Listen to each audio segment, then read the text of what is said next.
Welcome to the Ops Experts Club. If you're at all interested in anything we talk about here in this episode, go ahead and check out the description down below and click any of the links there. Or if you just want to know more about us, click the links below. Now on to the episode. Woo! What's up? Experts Club. We are here to hang out. Me and Terryn Turner.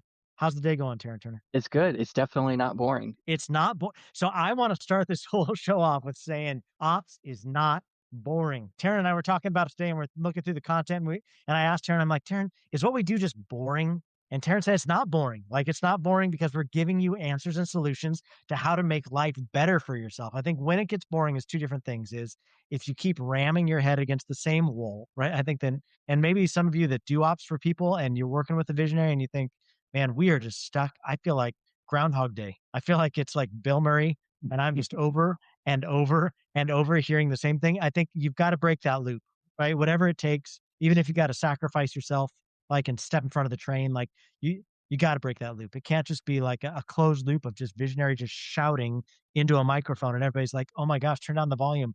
Or their ears just get like muted to it. They don't even hear it anymore. Obviously, that's one way that ops can get boring. The second way can be is if you like systemize things to death and it's not exciting anymore. Like, there are things you need to look for to make things exciting and how you can make it more efficient, how you can make it more adventuresome. I think there are things that you can do it, but that comes from new techniques. That comes from new ideas. That's what this show is all about, for us to talk through things that we're seeing as a business that lives underneath the hood of 25 to 30 companies at a time, some of the best names in the industry. We get to see a lot of different ways that people do things. And our commitment to you here at Ops Experts Club is to bring you back the best. So, Terryn, thanks for bringing back the best. I appreciate you for that. Thank you.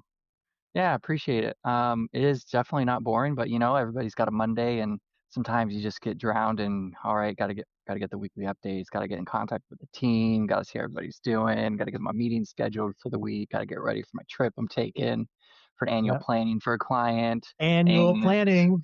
Yep. Yeah, I mean, everybody does it. We talked about it with the delegate and elevate. We can't get everybody to that working 100% in their sweet spot. There's still going to be that 20% where you're just grinding through and doing it. But that's the stuff that builds the team. That's the stuff that elevates me. That's the stuff that elevates others. That's the stuff that gets us to where we are now. Terryn, can we talk about your role for a minute? Because I think you and I just had a conversation just before we started this that I did not tell you that I'd love to bring into this conversation, but I think it'd be good for us to bring into this conversation in light of the things you just said. So I hope that's okay. Anybody listening, if you don't know mine and Terryn's relationship, this is like 80% of mine and Terryn's relationship is we talk about one thing and then I pull a sneak attack on him. So Terryn, thank you for always being so gracious with me on it. Oh, yeah, let's do it.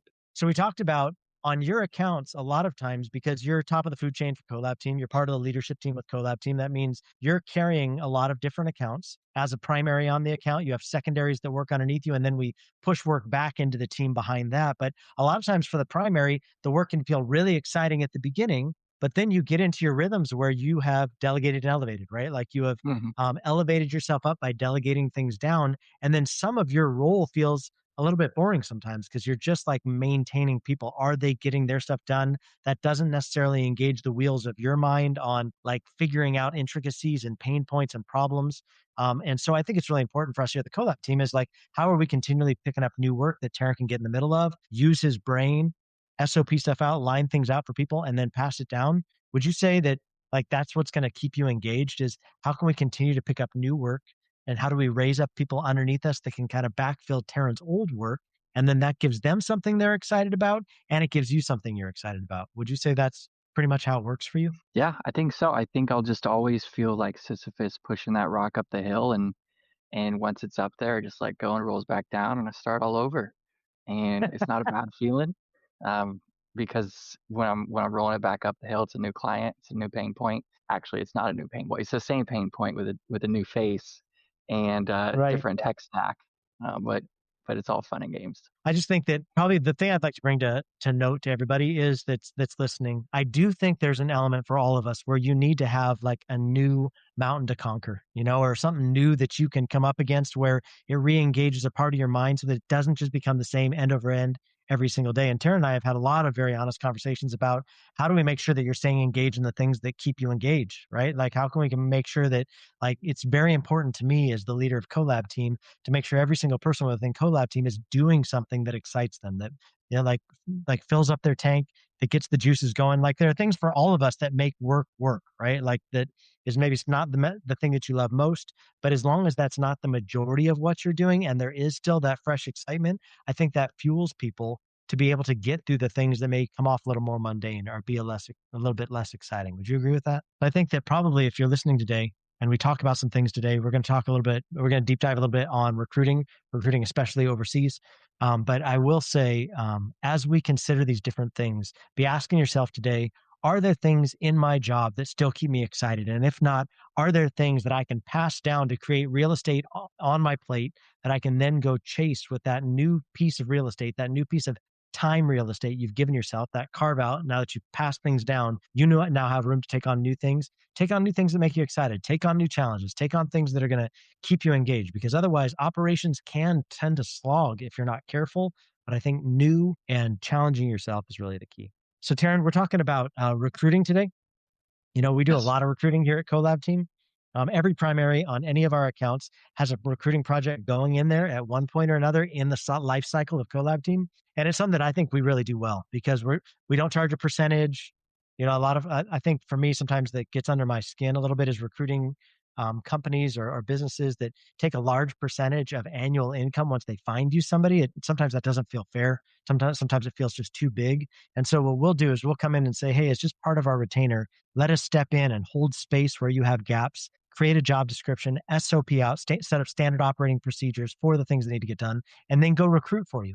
We'll go and put out the recruiting post. We'll do our end of recruiting. We'll bring you back the best finds and then let you make a decision. And then we'll help with the onboarding portion of it. But I think a lot of people, when it comes to recruiting, they just underestimate it. Either they try and take it on themselves or they're so overwhelmed by it, they just hand it off and then they pay way too much for it to get done.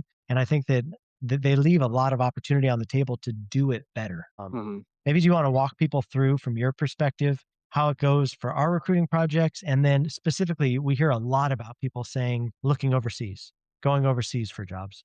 Mhm. We're based in the US. Any of you that are listeners with us, we are based in the US. So overseas means for us anybody outside of the contiguous continental United States.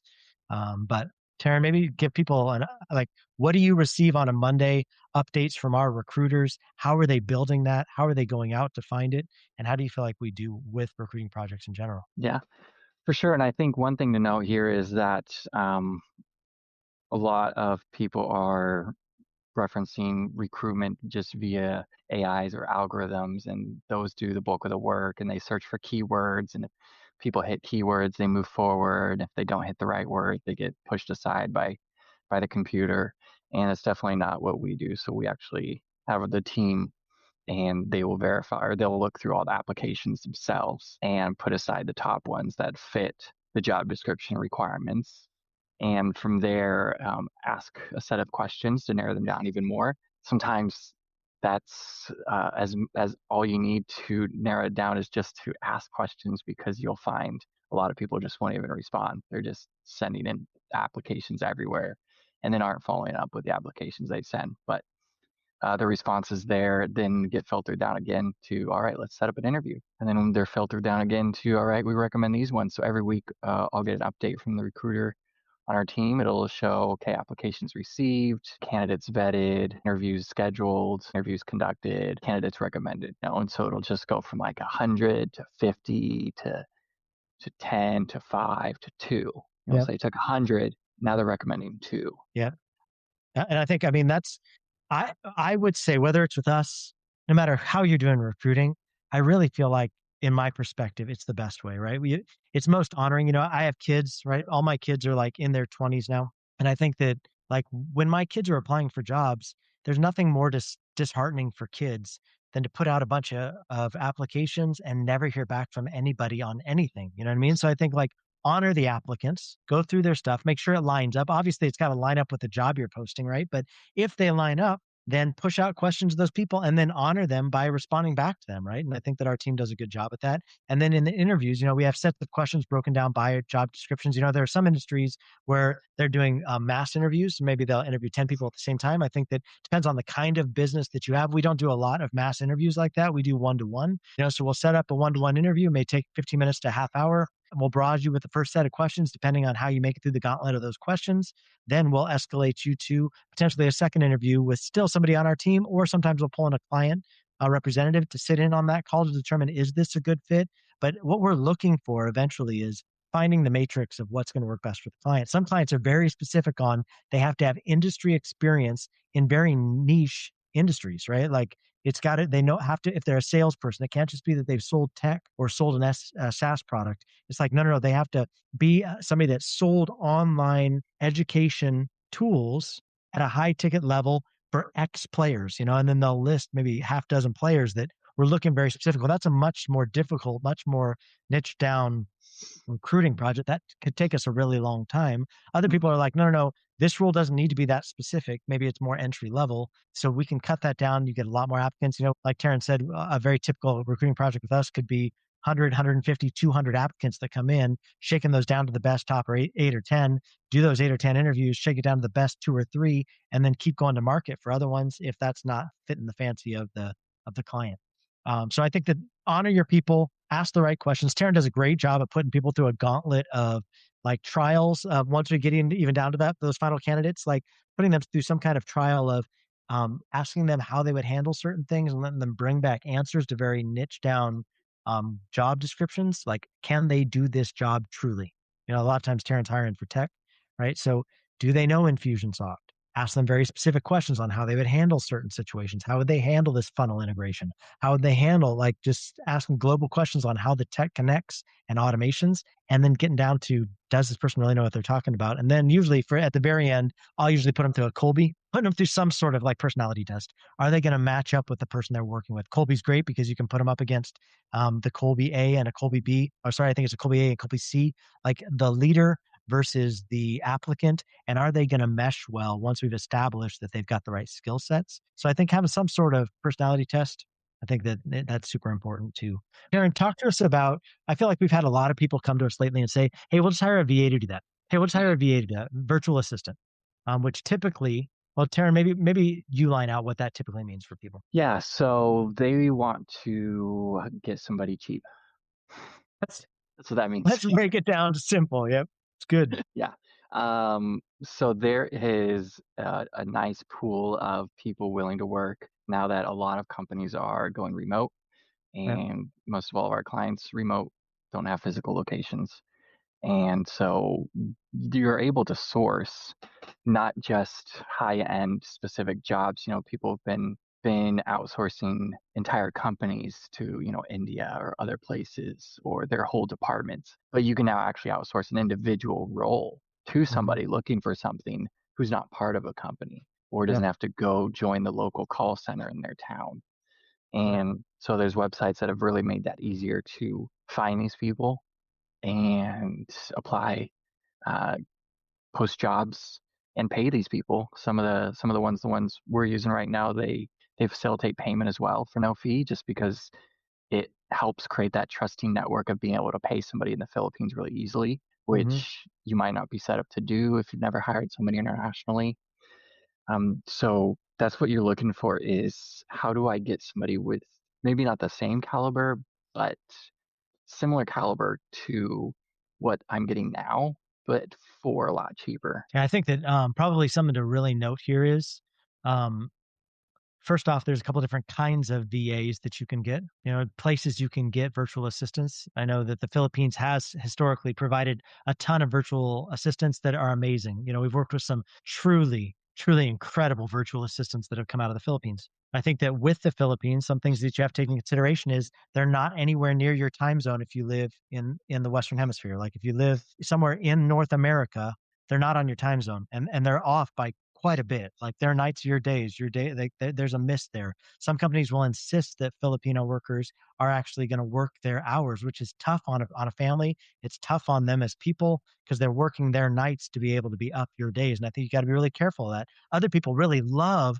that they're actually working on a different time zone because then things are done all through the night that you can wake up and have done by the next morning. So I think what I've found with the majority of Filipino VAs that we've worked with out there is that VAs from the Philippines are great at very task-based work. When you're very, very clear on the SOP and what the desired expected outcome would be, and it's a very easy black and white on did that get done, did it not get done. Where I feel like VAs don't survive very well is when you just throw at them a need they're left to interpret it. They've got to come up with what you meant by that. Remember, we're working with people that English is not their first language, right? So you're leaving them to fill in a lot of blanks. They don't understand your culture. They're trying their best to learn as much as you don't understand their language or their culture. That's the same way they feel about you, except for they're probably smarter because they speak your language, right? So they're trying to put it together. So when you just like lump together this mass of confusion and you're already overwhelmed with it and it feels confusing and you think I'm going to go find somebody that's inexpensive from the Philippines to fill this role,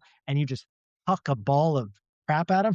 I mean, like, they're not going to do well with that they're not going to succeed well at that. So I would say being really, really clear with what you're asking them to do, and realize this is they're not going to be experts in what you want them to be experts in, most likely. If you're going to find an expert at something that you feel like I had somebody approach me the other day and said, let's just hire a VA to do all my ad buying. Well, like, that's a pretty sharp end of the spear, very specific rule. Like, that's not something you're going to be able to go on onlineph.com and find somebody that just kicks ass at like buying ads. That's probably not the best fit for it.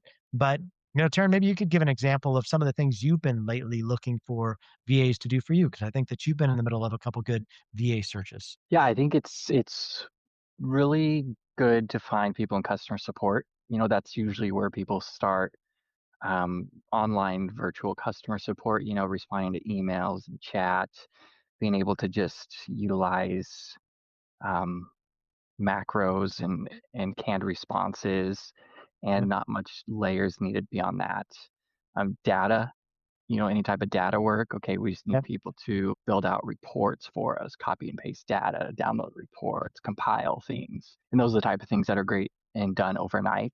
You see a lot of, and so by the time you wake up, you've got your data ready, from the Yep. previous day. Another great one we see a lot is once you get into the marketing tech world, or even some of the marketing design, graphics, video editing, funnels, automation, CRM management, you'll find that you can get a lot of people who just like me, just accumulate experience from working for companies over time, and their price slowly goes up over time too, and they earn it well. But I think one of the things you find with people like an ad buyer is that is so niche down that anybody who's good at ad buying is gonna be doing it for themselves, for their own company, and charging a good amount of money for. You can't do that as a marketing tech. You can't try to compete with other people as marketing tech for $9 an hour and go out and do your own thing because you're so good at marketing tech. If you're so good at ad buying, then oh yeah, definitely. Doesn't matter where you're from, you can go out there and compete with the best. Yeah. So I think that's a great. So I would say anything that's, I would say, ultra niche down on a role. That's what I would consider an expert. And if that's the case, just realize even if you're paying overseas, you're probably going to pay a pretty good premium. Maybe not as expensive as somebody here in the States would be, but you also have a little bit more risk too, right? And I think that's something that we really need to acknowledge here. Is I know we had a client that was looking for somebody to come in as a controller from overseas financially. Well, a financial controller has a lot of access to your stuff, so you want to be really, really careful picking up somebody that has that kind of expertise, and then give them your banking logins, give them controls where it's like that's a high risk position on somebody you don't know very well, that it's going to be very hard to vet virtually. I would say anything like that, you would want to have somebody, from my perspective, that speaks your language as their first language, that is in a locale where you can come after them legally if you need to, and that you can potentially have brought in for your annual plannings, your quarterly meetings. Like, I think it's important to have somebody that you can get in front of you for some of those more key roles. I will also say this. The Philippines has got a great rap for VAs through the last decade. Man, kudos to them for that. But where we're seeing a lot too is people who are saying, hey, I'd really like somebody actually who's working within my hemisphere. I think it'd be really good if we could get within our time zone, something between Pacific and Eastern Standard Time in the US, where I don't have to worry about keeping them up overnight. A lot of times, that their English may be a little bit closer to our English, that their pronunciation may not be as far off on keywords. And I think that, so I've seen a lot of people go south, just directly south of us, and go into a lot of the South American countries, some of the Central American countries where English is still a second language, but it's a closer medium, that Latin is still the base, and so therefore pronunciation may come a little bit easier, maybe a little bit clearer for them. I think that, so when it comes to customer service roles, you may want somebody that can speak English a little bit clearer. Otherwise, there could be a lot of confusion, and you Hmm. could stir up a lot of confusion within your communities. A lot of the people we work with are selling a high ticket program. So that means you just took anywhere from 5 to 10 to $20,000 from this person. You probably want somebody that's going to get them answers relatively quickly without them having to clarify 2 or 3 times what they meant by what they were asking. Otherwise, you're just going to make them upset and it's going to really diminish the value of your product. Terryn, do you want to speak to that just a little bit? Yeah, absolutely. I think we've worked with some great people coming out of Costa Rica, Nicaragua, Peru. um, Yep. Peru. Yeah, there's somebody now from Ecuador.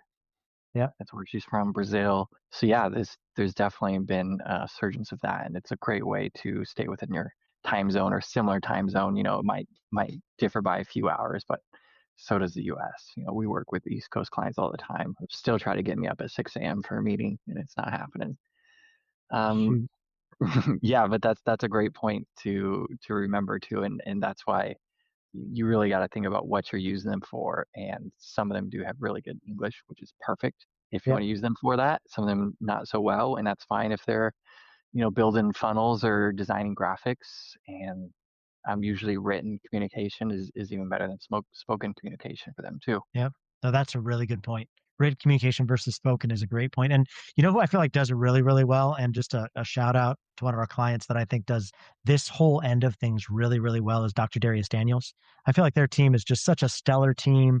Like Teddy and all the gang that work for Dr. D, just Mark, the director of the CMO for that organization, just great, high caliber, stellar people. And what I've noticed that their key is that I think they've done really well is they've created VA roles, but usually that always tees up underneath another leader within the organization that's actually the front facing part of the organization, right? So it's like when you are, because Dr. Darius sells some pretty high ticket items, that when you tee up into a leader within the organization, that's going to be somebody that's US based, but those US based people have VAs that work under them that still do a lot of the work within Monday.com. They do a lot with Monday.com and how they've elevated their highest ticketed programs to where they're going to get very high touch out of when people have complaints or responses. It's going to come in that way. They'll maybe use VAs to help with the organization of that, even some of the light communication within those platforms. But when it comes to a face-to-face touch or something where they're going to need to have a conversation, that's always going to get rattled to somebody within Dr. Darius's team that's US based. And I just think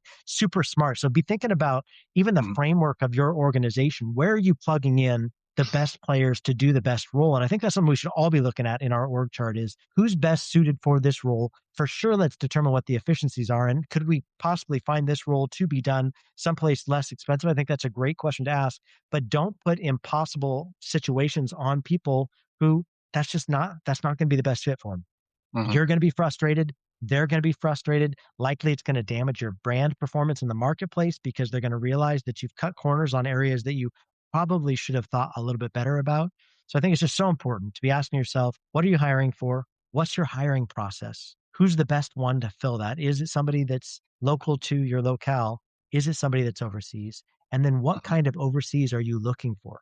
Are you Mhm. looking for somebody that specializes in something that could be done that's not customer facing? Or if it is customer facing, at what level are they interfacing with your clients? So I hope that helped. I hope everybody listening to Ops Yeah. Experts today enjoyed it. Terryn, always super enjoyable to talk with you. And I'm very grateful for this time of year. We just passed Thanksgiving. So if you had a great Thanksgiving, I hope that was the case. As we head towards Christmas, I hope you have a great Christmas. And certainly, Yes. Tanner, as Yes. always, excellent to talk with you today. Cheers. Thank you, Aaron. Have an awesome day. Yep. Have an awesome day, everybody. Bye.